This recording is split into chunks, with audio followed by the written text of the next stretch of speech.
Hi, my name is Melissa Roberts. I'm the director of Rahab's House.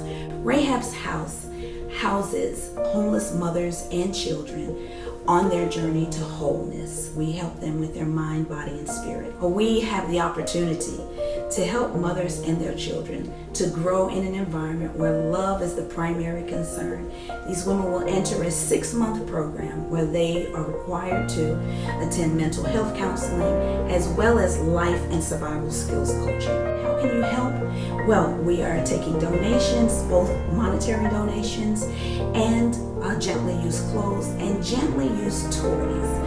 We want these women to feel loved, and we want our children, their children, to feel loved as well. And how do you find us? Well, you can find us at rahabshouse.org, or you can contact us at 770-468-5671. Thank you so much for taking time out to listen about Rahab's House. We love you. God bless you.